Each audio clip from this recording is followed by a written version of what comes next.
Macro. Macro मतलब क्या होता है जानते हैं? एक होता है माइक्रो। माइक्रो का मतलब होता है स्मॉल साइज। अब ध्यान सुनिएगा, माइक्रो मतलब स्मॉल। जैसे हमने 11th में पढ़ा था, तो 11th में जो पढ़ा था वो एक इंडिविजुअल सेलर, इंडिविजुअल बायर या इंडिविजुअल ऑर्गेनाइजेशन या मार्केट के बारे में। अगर रिलायंस कंपनी अपनी पॉलिसी में चेंज लाती है तो उसको हम माइक्रो में कंसीडर करेंगे। एक मार्केट, जैसे मान लो कि छाता चौक मार्केट है, यहाँ पर किसी चीज में चेंजिंग आता है तो इसको माइक्रो में कंसीडर करेंगे। एक कस्टमर जिसका एक पर्सन जिसका सैलरी बढ़ गया या सैलरी घट गया, तो सैलरी बढ़ गया या सैलरी घट गया, उसके अनुसार अपना डिमांड चेंज कर रहा है, तो उसको भी हम किससे मानेंगे? माइक्रो मानेंगे। एक सप्लायर, जैसे ऑर्गेनाइजेशन में रिलायंस की बात करते हैं, रिलायंस को सप्लायर ही कह सकते हैं, तो एक सप्लायर अपना डिसीजन यानी सप्लाई पॉलिसी चेंज कर रहा है, इसको भी किसमें कंसीडर करेंगे? माइक्रो। तो माइक्रो एक पार्टिकुलर थिंग्स को इंपैक्ट करता है। माइक्रो एक पार्टिकुलर थिंग्स को इंपैक्ट करता है। हम पार्टिकुलर थिंग्स को एनालिसिस करते हैं, स्टडी करते हैं। लेकिन ध्यान सुनेंगे, जब हम मैक्रो वर्ड पे आते हैं तो मैक्रो का मतलब जो होता है वो पूरे इकोनॉमी को कंसीडर करना है, यानी होल इकोनॉमी। होल इकोनॉमी मतलब जैसे गवर्नमेंट का बजट आता है। आप जब देखे होंगे गवर्नमेंट का जो बजट आया, तो गवर्नमेंट ने बहुत सारे जो अपने फंड थे उस फंड का एलोकेशन किया। ध्यान सुनिएगा, मोबाइल मत चलाइए प्लीज। तो फंड का जो एलोकेशन ऑफ फंड का मतलब होता है कि हमारे गवर्नमेंट को जो रेवेन्यू आ रहे हैं, रिसीट्स आते हैं, तो गवर्नमेंट को रिसीट्स दो तरीके से आता है। एक होता है कैपिटल रिसीट्स और एक होता है रेवेन्यू रिसीट्स। कैपिटल रिसीट्स होता है कि गवर्नमेंट अपना कोई कैपिटल एसेट्स को सेल आउट कर रही है, गवर्नमेंट कोई कंपनी में अपना हिस्सेदारी बेच रही है। जैसे आप सुने होंगे या कोई बच्चा सुना होगा, ये एक गवर्नमेंट का बजट में आया है कि जो इंश्योरेंस सेगमेंट है, उस इंश्योरेंस सेगमेंट में पहले एफडीआई 100% नहीं हुआ करता था, अब एफडीआई 100% हो गया। अब आपके मन में सवाल होगा, सर ये बात तो सुने कि 100% एफडीआई हो गया, बट इस समझ में नहीं आता कि हुआ क्या है। आप तो समझ गए, स्टेटस लगा दीजिए एफडीआई 100% हो गया, लेकिन हुआ क्या है समझिए। आपको पता है, देखो हम जो चीज बता रहे हैं, कहीं ना कहीं पहले कभी हम एक साल, अभी तक आप 9-10 महीने से पढ़ रहे हैं, हमने कहीं बताए होंगे कि एफडीआई और एफआईआई दो इन्वेस्टमेंट होता है जो फॉरेन से आता है इंडिया में। एफडीआई और FII. FDI foreign direct investment, जिसको नहीं आ रहा है कहीं भी मार्किंग कर लीजिएगा, ये सब इंपॉर्टेंट है, कहीं ना कहीं आपको काम आएगा। या ध्यान रखिएगा, जब एक ग्रुप ऑफ पर्सन या ग्रुप ऑफ इंटेलेक्चुअल्स के बीच में रहोगे तो यही सब चीज काम आएगा जो सीख रहे हो। इंटेलेक्चुअल के ग्रुप में अगर तुम नहीं सीख रहे होगे तो तुम कहोगे भैया निकलते हैं ग्रुप से, तो बस माथा खराब हो जाएगा। बस समझा नहीं ना? तो एफडीआई का फुल फॉर्म क्या हुआ? Foreign direct investment. ध्यान सुनिएगा सब कुछ। तो एफडीआई क्या होता है कि जो फॉरेन कोई कंपनी अपना बिजनेस यहां सेटअप करने आ रही है, इससे गवर्नमेंट को क्या फायदा है कि कोई फॉरेन कंपनी में अपना बिजनेस सेटअप करने आ रही है, तो गवर्नमेंट को शॉर्ट टर्म में इसको फायदा है, लॉन्ग टर्म में फायदा होगा क्योंकि कंपनी पूरा अपना बिजनेस सेट कर रही है। तो अगर छोटा मोटा इंडिया में कोई प्रॉब्लम होगा तो वो कंपनी भागेगा नहीं, वो कंपनी रह जाएगा। बात समझा नहीं ना? जैसे मान लो कि अमेजोन ने अपना पूरा इंडिया पूरा बिजनेस शुरू कर दिया, वॉलमार्ट कर रहा है, या बहुत सारी जो कार मैन्युफैक्चरिंग कंपनी है, आप गूगल का बिजनेस देखते होंगे, माइक्रोसॉफ्ट का देखते होंगे, बहुत सारी चाइनीज इंडियन कंपनी बिजनेस कर रही है, कोरिया कंपनी बिजनेस कर रही है, जर्मनी की कंपनी बिजनेस कर रही है। तो ये क्या कहलाएगा? Foreign direct investment. अब इंश्योरेंस में 100% एफडीआई का मतलब हुआ कि फॉरेन कोई कंपनी होगा, उसका अपना इंश्योरेंस सेगमेंट चल रहा है जो 100% उसी का है, इसमें इंडियन कोई कंपनी या इंडियन कोई इन्वेस्टमेंट नहीं है, उसको 100% एफडीआई कहेंगे। अब सर मान लेते हैं कि अगर 70% एफडीआई होगा तो इसका मतलब क्या है? 70% का मतलब कि जो इंडिया में वो फॉरेन कंपनी है, उस कंपनी का 70% हिस्सेदारी है, 30% कोई इंडियन का होगा। समझ में आ गई ना? जैसे मान लो कि 1000 करोड़ की कंपनी है और 70% एफडीआई ने, गवर्नमेंट ने रिस्ट्रिक्ट कर दिया कि 70% एफडीआई होगा, तो 1000 करोड़ यानी 1000 करोड़ में 700 करोड़ ही मैक्सिमम आप उसमें इन्वेस्ट करेंगे, 300 करोड़ या तो गवर्नमेंट का होगा या कोई प्राइवेट इंडियन इन्वेस्टर्स का होगा। बात समझ में? This is called the FDI. India में डिफेंस में एफडीआई 100% नहीं है क्योंकि प्रॉब्लम हो सकता है। एग्रीकल्चर में एफडीआई नहीं है, बहुत सारे सेगमेंट में एफडीआई नहीं किया गया है। अगर एग्रीकल्चर में एफडीआई कर दिया जाए तो इंडिया का जो गरीब किसान है उसको प्रॉब्लम आ जाएगा, इसलिए गवर्नमेंट यहाँ पर नहीं। और इससे क्या होगा, सरकारों गिर सकता है।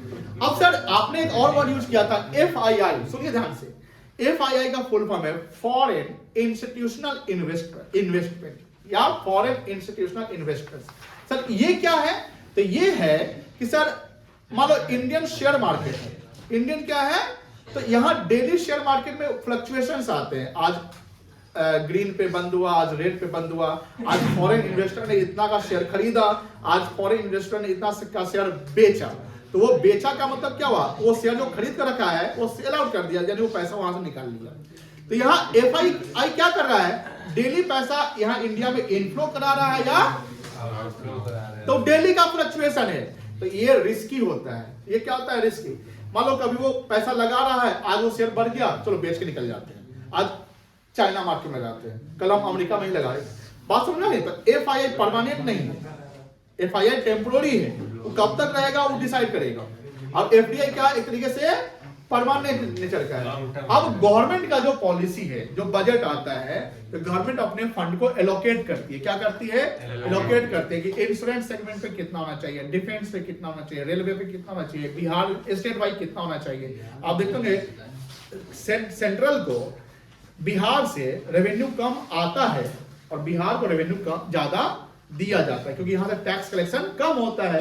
और यहाँ पर मान लो गरीबी है, कोई मान लो कि कोई स्कीम चलाना है तो फंड क्या होगा, सरकार देगी ना। तो आप ये बातें होती है, ये बातें बताइए क्या एक कंपनी, एक मार्केट या होल इकोनॉमी को इंपैक्ट करेगा? और एफडीआई सरकार ने किया कि 100% इंश्योरेंस सेक्टर में है, पूरे इकोनॉमी को इंपैक्ट करेगा, किसी पर्सनल एक पर्सन को इंपैक्ट करेगा, पूरे इकोनॉमी को इंपैक्ट करेगा। इसको बोलते हैं मैक्रो। क्या बोलेंगे? मैक्रो। तो मैक्रो इकोनॉमिक्स क्या है? Study about the economy as a whole, मतलब government budget, government policy, GDP. GDP का फुल फॉर्म होता है gross domestic product. National income, हमने नेशनल इनकम के बारे में कभी बताया होगा। नेशनल इनकम और डोमेस्टिक इनकम में अंतर क्या होता है? तो नेशनल इनकम होता है कोई रेसिडेंट इंडियन कहीं से पैसा कमाए विद इन डोमेस्टिक टेरिटरी या आउटसाइड डोमेस्टिक टेरिटरी, वो नेशनल इनकम, क्योंकि पैसा वो इंडिया में आ रहा है तो वो नेशनल इनकम का पार्ट माना जाएगा। लेकिन डोमेस्टिक इनकम क्या होता है? डोमेस्टिक इनकम होता है कि कोई भी पर्सन, कोई भी हो, रेसिडेंट हो या नॉन रेसिडेंट, इंडियन कंपनी हो या फॉरेन कंपनी, वो अगर फंड इंडिया में जनरेट कर रही है तो वो डोमेस्टिक इनकम का पार्ट माना जाएगा। जैसे जब जीडीपी की बात करते हैं, ग्रॉस डोमेस्टिक प्रोडक्ट की बात करते हैं, तो जीडीपी कहता है कि सर अगर फॉरेन कंपनी इंडिया बिजनेस कर रही है, मान लो गूगल कर रही है, माइक्रोसॉफ्ट कर रही है, टेस्ला कर रही है, कोई भी कर रही है, वो बिजनेस कहां कर रही है? इंडिया में कर रही है। इंडिया के लिए डोमेस्टिक टेरिटरी है, तो यहां जो भी फंड जनरेट हो रहे हैं that will be the part of domestic income, that will be the part of domestic income. But अगर कोई फॉरेन प्लेयर, जैसे मान लो आईपीएल होता है, कोई फॉरेन क्रिकेटर यहाँ पर खेलने आता है, उसको मान लो कि यहाँ की फ्रेंचाइजी उसको पैसे देती है, मान लो कि 20 करोड़ रुपए दी, ठीक है, तो 20 करोड़ लेकर उसका टीडीएस कटेगा। क्या कटेगा? टीडीएस। टीडीएस का फुल फॉर्म क्या होता है? टीडीएस का फुल फॉर्म जानते हैं? टीडीएस सुने हैं? लिख लो, टीडीएस का फुल फॉर्म होता है टैक्स डिडक्टेड एट सोर्स, या जहां आपको इनकम बनता है वहीं आपका टैक्स कट जाएगा। अब मान लो कि फॉरेन प्लेयर्स को 20 करोड़ का मान लो कि वो ऑक्शन होता है, क्या होता है? ऑक्शन। तो 20 का 20 करोड़ उसको नहीं मिलेगा, उसके कुछ टैक्स जो है वो क्या हो गए इंडिया में कट जाएंगे, उसके बाद उनको पैसा मिलेगा। लेकिन वो पैसा लेकर फिर कहां चले जाएंगे? वो अपने देश चले जाएंगे। क्या? Tax deducted at source.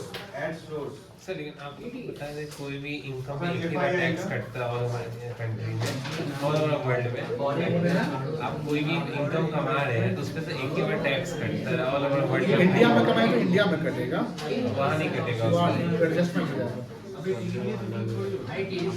कितना भी कमा अरे वो आरओ वाला टीडीएस नहीं है भाई, यहाँ लिख ली है गजब करके।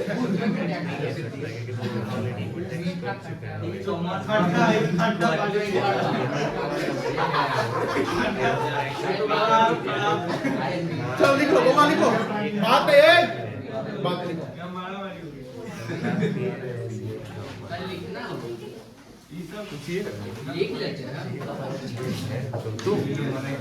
एक और था ना एफआईआई के अलावा एफडीआई और उन्हें लिखे हो एफबीआई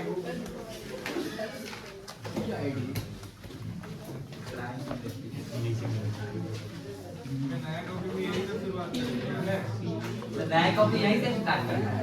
तो ये सब लिखना है नहीं, साइड में कहीं लिखना है। तुमने बोला कि बता दीजिए तो हम लिखवा दिए। याद है पूरा पेज साफ है और एक डायरेक्ट याद है नहीं लिखो, तुमको पता है।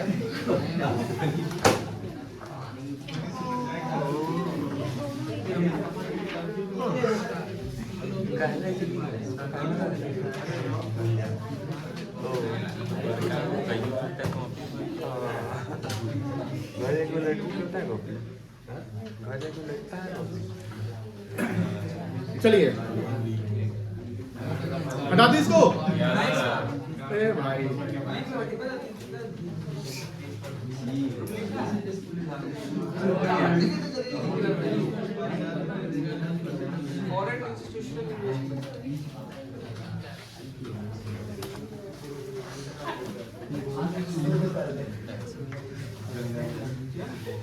बातें नहीं करो, बातें नहीं करो।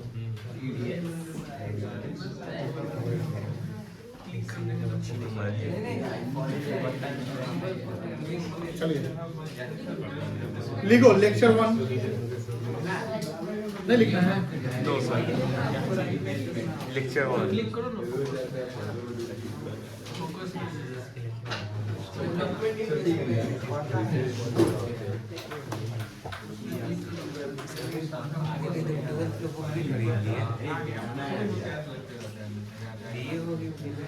लिए कहाँ से मिलेगा? हाँ खरीदे।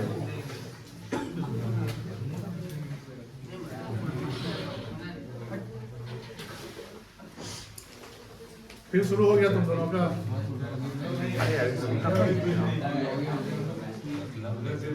शांति से बोलो।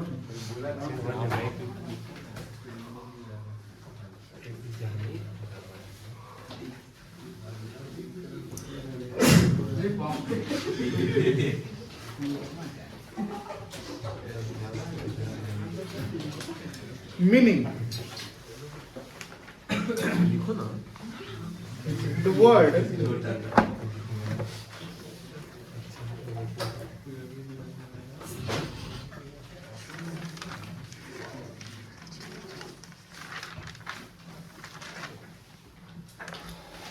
कैसे हो रूपक तुम? ठीक है सर। का दूसरा मतलब ब्रांच that studies about तो बताइए तो बताइए सुपर का दूसरा मतलब the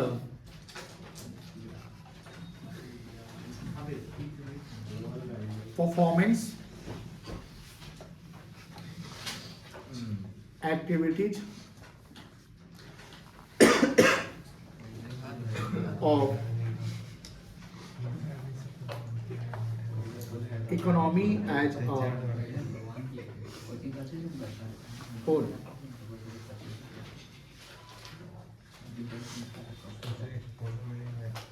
बात नहीं, it is focus on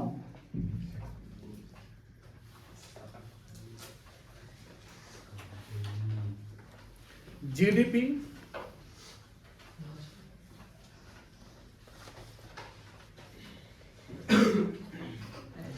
national income,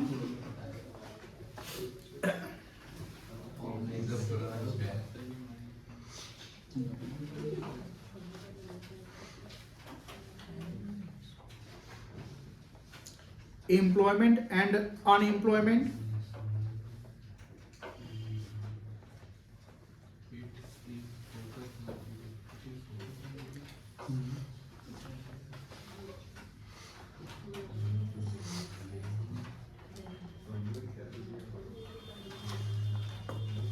government budget,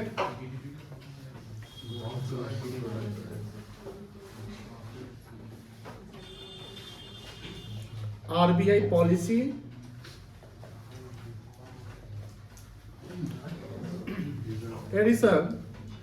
Rishabh Singh, RBI act कब आया? आजादी के बाद आया।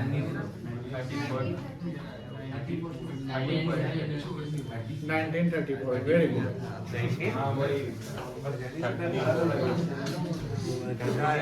क्या चल रहा है? अब जो चीज डिस्कस, अभी आरबीआई एक्ट 1934 आया, लिख ली। अभी कोई बच्चा लिखा नहीं, बस सुन के बस छोड़ दिया, लिख लो। कौन सा लिखा है? सर ये भी अंग्रेजी है। क्या? ये अंग्रेज लिया है। नहीं, देखो उस समय अंग्रेज और जैसे इंडियन गवर्नमेंट और ब्रिटिश गवर्नमेंट साइमल्टेनियसली काम कर रही थी। ऐसा नहीं कि पूरा ब्रिटिशर्स काम कर रहे थे, यानी भारत सरकार भी कहीं कहीं काम, इसलिए होता है कि आप हमारे ऊपर कंट्रोल कर रहे हैं लेकिन पूरा कंप्लीटली कंट्रोल नहीं कर रहे हैं। मतलब कि गवर्नमेंट की अपनी पॉलिसी थी, उसमें उनका इंटरफेरेंस हो जाता था।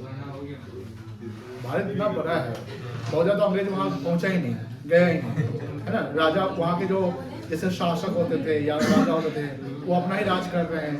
तो भारत जब आज़ाद हुआ तो बहुत सारे जो रियासत होते हैं उसको मर्ज किया गया।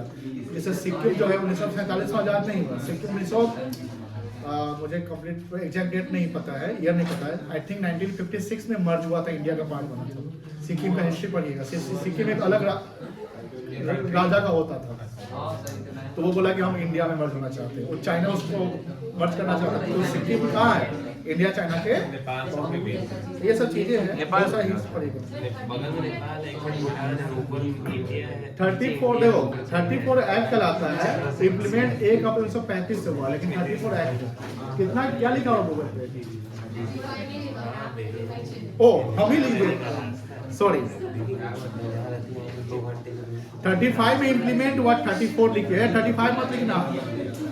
क्या सर? हाँ, यहाँ पर आरबीआई पॉलिसी हो गया, बजट हो गया, government budget, employment, unemployment rate, growth rate,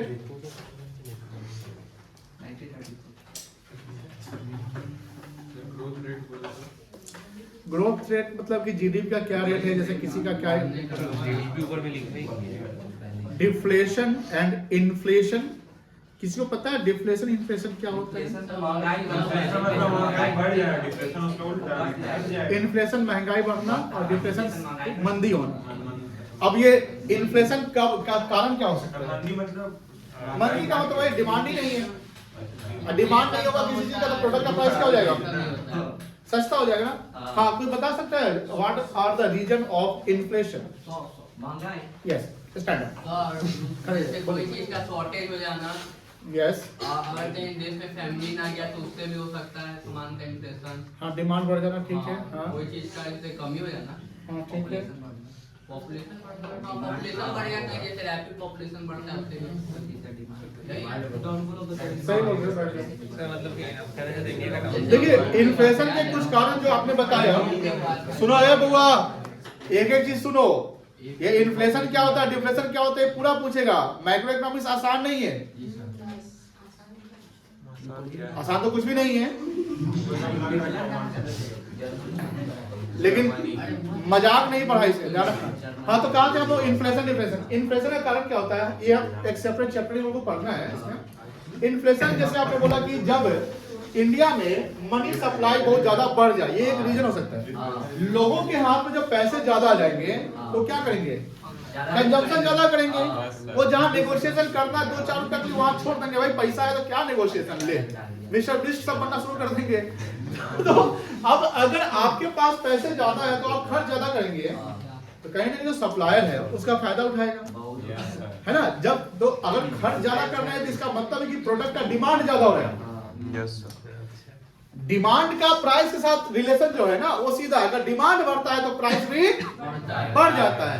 price का डिमांड के साथ उल्टा रिलेशन है। मतलब हमने बोला अगर प्राइस बढ़ेगा तो डिमांड घट जाएगा, लेकिन डिमांड बढ़ता है तो प्राइस बढ़ जाएगा। सिंपल, लोगों के हाथ में मनी। अब जैसे मान लो कि अभी सरकार ने टैक्स की बात किया कि टैक्स से थोड़ा सा हम कम करते हैं और जो स्लैब लिमिट है वो बढ़ा देते हैं, और जिसका सैलरीड इनकम या जनरल इनकम होता है 12 लाख तक टैक्स नहीं। लेकिन ध्यान रखिएगा, अगर 12 लाख 1 रुपया इनकम हो गया ना या मान लो कि 12,10,000 का सैलरी, मान लो कि गवर्नमेंट सैलरी आपका 12,10,000 का आता है, तो आप फंस चुके हैं।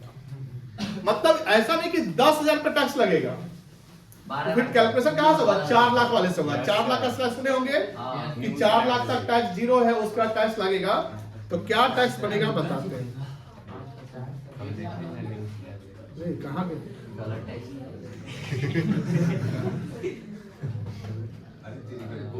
यहाँ देखना पड़ेगा। देखिए सुनिए ध्यान से, ये 2025-26 का ये पॉलिसी है। अभी जो 1 फरवरी को जो बजट आया, ये बजट आया 1 फरवरी 2025 में, है ना? तो 2025 1 फरवरी को आया, ये अप्लीकेबल कब से होगा? 1 अप्रैल 25 से लेकर 31 मार्च 2026 तक। लिसन केयरफुली, ध्यान सुनिएगा बेटा। अगर किसी का इनकम जो सैलरी इनकम, मान लो कि आपके पेरेंट्स का salaried income 12 lakh, exact 12 lakh रुपया, हर महीने का 1 लाख रुपया आता है, पूरा सैलरी 12 लाख रुपया अकाउंट में आ गया, खुश, गब्बर खुश हुआ। टैक्स कितना बनेगा? जीरो। लेकिन गब्बर दुखी कब होगा? जब मान लो कि उसका एम्प्लॉयर बोलता है बेटा हम तुम्हारा सैलरी 12,10,000 करना चाहते हैं, वो कहेगा सर हमारा 12 लाख दीजिए, हमको 12,10,000 नहीं चाहिए। कहाँ फंसा रहे हैं? अगर 12,10,000 मिल गया तो फिर यहाँ पर आप आ जाएंगे, तो 4 लाख तक आपका टैक्स है जीरो। अब 4 से 8 लाख, अब तो 12,10,000 में है, तो 4 से 8 यानी 4 लाख बन गया। 4 लाख का 5% कितना हो गया? 20,000। कैलकुलेट करते रहिएगा, 20,000। फिर 8 से 12 वाले में आ गए, तो यहाँ भी 4 लाख आ गया। कितना? तो 40 और 20 60,000। 10,000 और भी तो है, 10,000 इसमें आ गया। 10,000 16%, 1,600। तो 40 20 60 और 1,600 61,000। अब आया 12,10,000 माइनस कर दो 61,600, तो कितना हो गया? 11 लाख जो भी हो गया। तो क्या कहेगा वो एम्प्लॉई? सर हमको 12 लाख का ही पैकेज चाहिए, 12,10,000 का नहीं। यही बात है। अगर 12 लाख 1 रुपया भी अगर इनकम बन गया, 12 लाख 1 रुपया अगर इनकम बन गया, फिर यहाँ पर आ गया 1 रुपया नहीं दिखाएंगे। अगर सैलरी में 12 लाख 1 रुपया आ रहा है बैंक में, तो कैसे नहीं दिखाइएगा? उसको बोल देंगे कि नहीं दिखाएंगे। कैसे बोल दीजिएगा? 1 रुपया अपने से डाल दिए, 1 रुपया हम डाल दे दे। आया बदमाशी कर दिया तो। पेपर में दिया हुआ था कि 12 लाख तक थी, मतलब इनकम टैक्स लगेगा ही नहीं। तो वही तो हम भी बोल रहे हैं। 12 लाख की अरे वो लगेगा। अगर 12 लाख से ज्यादा हुआ है ना तब इस टैक्स के हिसाब से लगेगा। अगर देखो सरकार ने क्या बोला कि 12 लाख तक टैक्स नहीं, फ्लैट न्यू टैक्स रिजीम। लेकिन मान लो कि 12 लाख 1 रुपया आपकी इनकम हो गई, तो आप तो 12 लाख से ऊपर नहीं चले गए। तो जब वहां चल गए तो फिर आपका जनरल जो टैक्स स्लैब का जो रेट है वो ये वाले इस कैटेगरी में आप आ जाएंगे। 12 लाख से अगर 1 रुपया ज्यादा कमाते हैं तो पूरा 12 लाख में छूट नहीं मिलेगा, फिर यहाँ पर 4 लाख तक छूट हो जाएगा। समझ गए ना? कोई दिक्कत नहीं है। सर ये न्यूज़ में 75,000 भी बता रहा था, वो क्या क्या? मतलब 12,75,000 तक है तो टैक्स आपका मतलब रीलोन ऑफ सेटलमेंट हो जाएगा।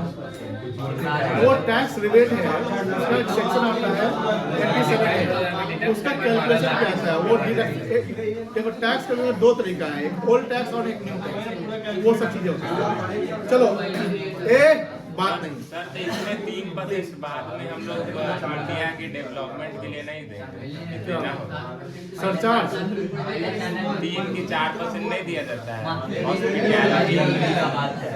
ए बेटा बउआ प्लीज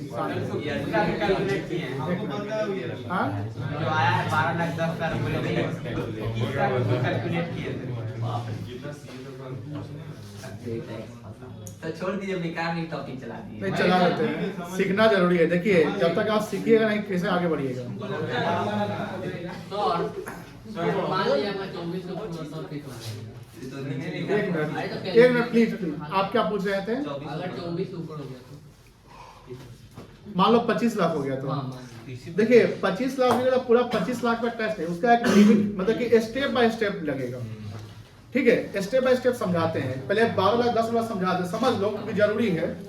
इसका काम सीए जब करोगे या कहीं भी तो बहुत काम आएगा। और ध्यान रखना ये अगर सीख लेते हो तो कहीं ना कहीं इसी को सीखे हुए अच्छा पैसा बना सकते हैं, अच्छा पैसा बचा सकते हैं। इनकम टैक्स के कैलकुलेशन का मतलब जो इनकम टैक्स का जो नॉलेज रखता है उसका डिमांड बहुत ज्यादा है इंडिया में, तो सबको तो आता नहीं है। एक भीड़ है जिसको ये नहीं आता है, समझ में नहीं आता है। वो आज तक को देख रहा था 12 लाख रुपया तक टैक्स छोड़, बस फोटो खींचा लगा दिया status up to date, 12 lakh तक नो टैक्स। तो ये लेमन मैनर भीड़ को पता है कि 12 लाख तक टैक्स नहीं लगता है, उसके डेप्थ में आप जा ही नहीं रहे हैं। आप सीए की पढ़ाई करोगे तो पूरा डेप्थ तक जाना पड़ेगा, एक एक वर्ड का मतलब समझना पड़ेगा। इनकम टैक्स ऐसी थोड़ी है, डायरेक्ट टैक्स नाम का चीज होता है जिससे सीए के 80% बच्चे फेल होते हैं, 40 नंबर नहीं ला पाते 100 नंबर में, जब वो उतना पढ़ रहा है तब। आज तक देखिए 12 लाख पर टैक्स छोड़ करता है, वो बताइए लगा रहा है। तो ध्यान रखिएगा डेप्थ में बहुत जरूरी है। जैसे आपने पूछा कि 12 लाख 10 हजार का टैक्स किस बेसिस पे आपने कैलकुलेट किया, समझिए हमने बोला या सरकार की क्या पॉलिसी है कि अगर आप 12 लाख तक इनकम, देखो 12 लाख तक किसी प्रकार का इनकम लाते तो टैक्स में छूट हो जाएगा, ऐसा नहीं है। अगर शेयर मार्केट से आप कमाते हैं और शेयर मार्केट में लोग 3 लाख कमाते हैं और जनरल इनकम आपका 2 लाख होता है तो टोटल कितना हो गया 5 लाख, तो फिर 12 लाख से कम है। आप सोचिएगा 12 लाख से कम है तो हमको टैक्स नहीं लगेगा, ऐसा नहीं है मेरे बेटे। ऐसा क्यों? ऐसा इसलिए क्योंकि आपका इनकम का जो नेचर है वो शॉर्ट टर्म कैपिटल गेन है, तो आप शेयर से कमाया है तो उसका अलग टैक्स यानी वो आ जाएगा इस वाले स्लैब में। तो आपने कमाया 5 लाख मान लो तो 4 लाख तक टैक्स नहीं लगेगा, उसके ऊपर पे टैक्स 1 लाख पे लग जाएगा, समझ गए। अब अगर 12 लाख 10 हजार हुआ तो हमने बोला कि 12 लाख तक टैक्स छोड़ता ना, आप तो 12 लाख के कैटेगरी को आप बीट कर दिए ना, आप तो 12 लाख 10 हजार पे आते हैं। तो फिर आप आपका जो कॉन्सेप्ट जो टैक्स का है वो अप्लाई नहीं होगी, ये वाला सिस्टम अप्लाई होगा। टैक्स के अलग अलग सिस्टम है, अलग अलग बेस है। जैसे कंपनी प्रॉफिट कमाती है तो उसका टैक्स अलग है, पार्टनरशिप फर्म कमा रही है उसका अलग, इंडिविजुअल कमा रहा है उसका अलग, एचयूएफ कमा रहा है उसका अलग, सबसे टैक्स कैलकुलेशन करने के तरीके अलग है। अगर एक कंपनी 1 लाख कमाएगी ना, एक कंपनी 1 लाख उसको भी टैक्स लग जाएगा। सर 12 लाख किसके लिए? इंडिविजुअल पर्सन के लिए। पूछिए आप। 12 लाख 10 हजार होगा तो 16% 10 हजार पे ही लगेगा। 16% 10 हजार पे ही लगेगा। हाँ तो 10 हजार तो हम करने यही थे, वही लेकिन 1 मिनट, सिर्फ 10 हजार पे टैक्स नहीं लगेगा, बाकी फिर उसका जो अलग रेट है हाँ तो कैलकुलेट करेंगे। 4 लाख पे 5%, 4 लाख तक आप फ्री हो चुके हैं। और टैक्स देखो कुछ बच्चे का ऐसा डिडक्शन वगैरह टैक्स रिबेट बढ़ा, देखिए ये सब पूरा कैलकुलेशन में आता है। अभी टैक्स का हम लोग कॉन्सेप्ट बता रहे हैं, एक लेमन मैनर बताते हैं कि गवर्नमेंट ने अगर टैक्स रेट कम किया अच्छा ये बताओ, इससे अगर टैक्स पॉलिसी गवर्नमेंट चेंज कर रही है, गवर्नमेंट अगर टैक्स पॉलिसी चेंज की या टैक्स कम कर दी, इससे इन्फ्लेशन आएगा कि डिफ्लेशन आएगा? इन्फ्लेशन है, इन्फ्लेशन आ सकता है या डिफ्लेशन कम हो सकता है, लोगों के पास पैसे ज्यादा आ जाएंगे ना। Yes, sir. टैक्स आपके कम लग रहे हैं तो पैसे आप ज्यादा बचा रहे हैं, ठीक है। देखो लेकिन प्रैक्टिकली हम बात बोले, इंडिया में ना 12 लाख कमाने वाला कितना परसेंट? 1-2% ज्यादा 3-4%, 5%, 2% तो टैक्स देता है। बिहार में आप मुजफ्फरपुर में 12 लाख कमाइएगा ना तो थार से चलिएगा, अपने आप को अमीर सोसाइटी में आप एक मतलब कि लेविश लाइफ मतलब कि एंजॉय करिएगा। लेकिन मुंबई में 12 लाख कमाइए तो ऑटो में बैठे हो, रुकिए रुकिए मेट्रो में खड़ा होकर ट्रेन से जाइएगा, बात समझ में आ रही कि नहीं आई? वहाँ रेंटल कॉस्ट आपके 40 महीना लग जाएंगे आपको, यहाँ 10 हजार में 3 BHK में मिल रहा है आपको। ये सिस्टम है कि अगर 12 लाख की कमाई इंडिया में कमा रहे हैं तो इंडिया का कौन से रीजन में कमा रहे हैं, मुंबई में कमा रहे हैं क्या मुजफ्फरपुर के खवड़ा में कमा रहे हैं, वो डिपेंड करता है। चलिए छोड़िए, यहाँ क्या लिख दीजिए? Deflation and inflation. क्या लोटा? ओह सॉरी, समटाइम होता है कभी कभी। टीवी है लिखो एक्सेट्रा।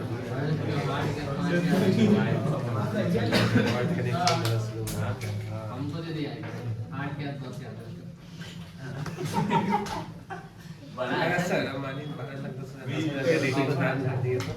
अब डिस्कशन बाद में कर लेंगे, बहुत बात हो गई। चलो लिखो आगे, लिखो आगे।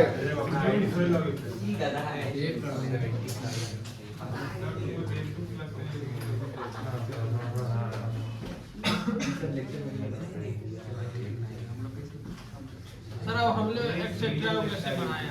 लिख लिया है? Yes sir. काट के लिखो, काटो।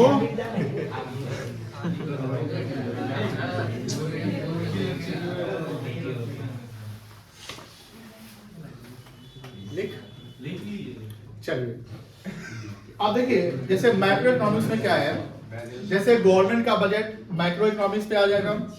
Employment rate, unemployment rate, tax rate, government policy, balance of payment. आपका एक सवाल होगा सर बैलेंस ऑफ पेमेंट लिखा दिए, थोड़ा समझा दीजिए। देखिए बैलेंस ऑफ पेमेंट एक चैप्टर ही है, बट ये होता क्या है, ये होता है कि एक नेशन का,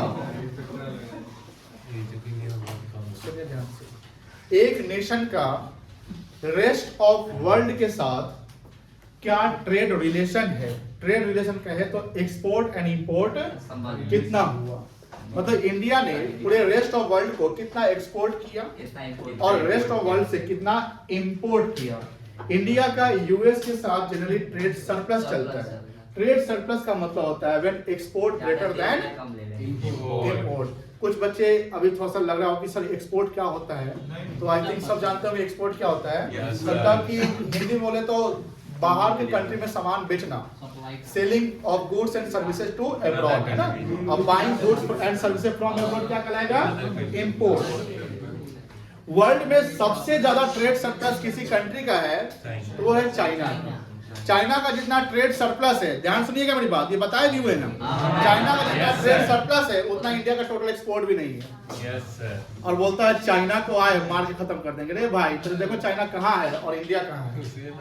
अब तो बैलेंस ऑफ पेमेंट क्या कहलाता है, the total export and total import के रिलेशन को, कि भैया इंडिया का ट्रेड सरप्लस ओवरऑल है कि ट्रेड डेफिसिट है। बजट कोई बच्चा देखा होगा, नहीं देखा होगा, लेकिन अब अगला साल जो बजट आएगा आप सबको डीम्ड है कि देखना ही है। तो उसमें क्या होता है कि सरकार ने बोला कि हम अपने ट्रेड डेफिसिट को, ध्यान से साहब, सरकार ने बोला कि अपने ट्रेड डेफिसिट को हम कम करेंगे। सर इसका मतलब क्या है, ट्रेड डेफिसिट का मतलब हुआ कि इंपोर्ट ज्यादा है और एक्सपोर्ट क्या है, तो डेफिसिट को कम करने के लिए दो चीज करना पड़ेगा। एक तो एक्सपोर्ट बढ़ाना पड़ सकता है, एक्सपोर्ट क्या हो सकता है, बढ़ाना पड़ सकता है, या इंपोर्ट को क्या करना पड़ेगा, कम करना पड़ेगा। मेरी बात समझ आ रही है। इंपोर्ट अगर कम कर देंगे तो डेफिसिट कम जाएगा, या एक्सपोर्ट बढ़ा देंगे तो डेफिसिट कम जाएगा। अब एक्सपोर्ट बढ़ाने के लिए आपको खरीदने वाला तो मिलना चाहिए ना। अब खरीदना बोलते कि हम खरीदने नहीं करेंगे, तो ठीक है हम भी नहीं कर देंगे। देखिए चाइना का ट्रेड, जैसे यूएस का प्रेसिडेंट कौन है, डोनाल्ड ट्रम्प। आप सुनते हैं न्यूज़ में कि वो टैरिफ लगा रहा, टैरिफ लगा रहा। टैरिफ कहीं ना कहीं मैक्रो इकोनॉमिक्स का पार्ट माना जाएगा। क्यों माना जाएगा, क्योंकि कंट्री टैरिफ जब लगाती है तो ग्लोबल इंपैक्ट करती है। क्या करता है, बहुआ अभी पेन सब सरिया रहा है, ग्लोबल इंपैक्ट करता है। तो इससे क्या होगा कि जैसे कनाडा पे उसने टैरिफ लगाया, कनाडा पे क्यों, क्योंकि कनाडा से उसका थोड़ा सा ना, जैसे समझ लो कि बनता नहीं है। कनाडा एक डेवलप्ड नेशन है, ध्यान रखिएगा, कनाडा एक डेवलप्ड नेशन है। तो कनाडा पे जब टैरिफ लगाया तो उससे पहले जो ट्रम्प है, don't become expert, just become a good listener please. तो वहां पर ट्रम्प ने बोला कि कनाडा मेरा पार्ट बन जाए, तो 4 बार बोल दिया, धमकाया भी कुछ भी। तो उसमें क्या हुआ कि अब देखो कोई कंट्री कितना भी गरीब कमजोर या जैसा भी हो, किसी का पार्ट बनना अच्छा लगेगा, लगेगा हम अपना में खुश रहेंगे, तो कोई नहीं बनना चाहेगा, ये तो गलत है। लेकिन सब क्या करता है कि वो एक्विजिशन के कॉन्सेप्ट को फॉलो करते हैं। जैसे रसिया अपना करता है, तो रसिया के तो पहले यूएसएसआर हुआ करता था, आप सुने होंगे। 1991 में उसका विभाजन हुआ कोल्ड वॉर के कारण। और चाइना भी जानते होंगे कि एक्विजिशन करता है। तो हर कंट्री का एक कॉन्सेप्ट, इंडिया का ऐसा कॉन्सेप्ट नहीं रहा है, कुछ कंट्री का नहीं रहा। तो अब यहाँ पर बात होती है कि भैया आप मेरे पार्ट बन जाइए, तो कनाडा बोलता है नहीं। तो अब उसको आप कैसे पार्ट बनाएंगे, उसको ट्रेड वार कर, मतलब उसको धमकी दीजिए, हम टैरिफ लगा देंगे। टैरिफ लगाने से क्या होगा, कनाडा का जो प्रोडक्ट यूएस में आता है वो प्रोडक्ट क्या हो जाएगा, महंगा हो जाएगा। तो जो महंगा हो जाएगा तो जो यूएस बायर होंगे वो महंगा प्रोडक्ट तो नहीं खरीदेंगे ना, कोई दूसरा कर देंगे। ऑब्वियस बात है, इसका सेल क्या हो जाएगा, कम हो जाएगा। तो सेल तो उसका एक्सपोर्ट कम जाएगा, तो कहीं ना कहीं जो हम स्थिति उसकी खराब हो जाएगी। तो अब इसका रिएक्शन क्या हुआ, कनाडा बोलता है, कनाडा का मतलब जो पीएम जस्टिन ट्रूडो है, तो उन्होंने बोला, मतलब कि नेशनल टेलीविजन पे जनरली इंडिया में ध्यान सुनिएगा, इंडिया में ग्लोबल लीडर जैसे मान लो कि प्रधानमंत्री या कोई फाइनेंस मिनिस्टर नेशनल टेलीविजन पे ये कभी नहीं बोले अभी तक कभी नहीं बोले हैं कि चाइना का या इस कंट्री का प्रोडक्ट नहीं खरीदो, कभी बोले हैं? नहीं। वो ऑफिशियली क्या होता है कि उस भारत सरकार ने इसको बैन कर दिया, उसको बैन कर, पब्लिकली नहीं। देखो पब्लिकली बोलने से क्या होता है, पूरा इंडिया का सेंटिमेंट आ जाता है। सेंटिमेंट, तो उससे क्या होता है कि एक तरीके से पूरा होल इंडिया उस पर काम करेगा। तो कनाडा का पीएम क्या किया कि डोनाल्ड ट्रंप अगर बोल रहा है तो हम बोल देते हैं। वो बोला कि यूएस का कोई प्रोडक्ट आप मत खरीदिए, ऐसा स्थिति हो जाएगा तो दिक्कत हो जाएगा। और ध्यान रखिएगा इसका इम्पैक्ट पॉजिटिव पड़ा। इसका इम्पैक्ट क्या पड़ा कि कनाडा का जो हर कैनेडियन है वो प्रोडक्ट खरीदना बंद कर दिया। अब ऑब्वियस बात है कि यूएस को भी तो नुकसान होगा। नेक्स्ट डे पता है क्या हुआ, डोनाल्ड ट्रंप रिवोक कर देता है। रिवोक, REVOKE, रिवोक का मतलब होता है रिजेक्ट, कैंसिल कर देना, या जो डिसीजन हमने लिए हैं डिसीजन कैंसिल। अब जिस दिन ऐसे रिवोक करता है, पता है उस दिन क्या हुआ, पूरा ग्लोबल शेयर मार्केट ग्रीन हो गया। Positive news and green news पूरा इंपैक्ट करता है। अब ये सब चीजें क्या है, ये सारी चीजें किसके पार्ट है, मैक्रो के पार्ट है। माइक्रो में सब चीज पढ़ना नहीं है। तो अब ध्यान रखिएगा, घर पे अभी घर पे जैसे कुछ न्यूज चैनल जो हम बताते हैं, आज तक तो कभी मत देखिएगा, नहीं तो लगेगा देश खतरे में है।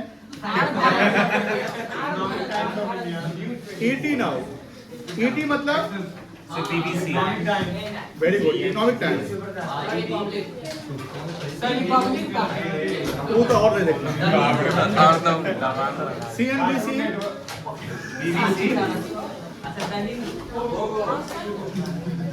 ये लिख लो, देख लेना। BBC से थोड़ा सा आपको लगेगा कि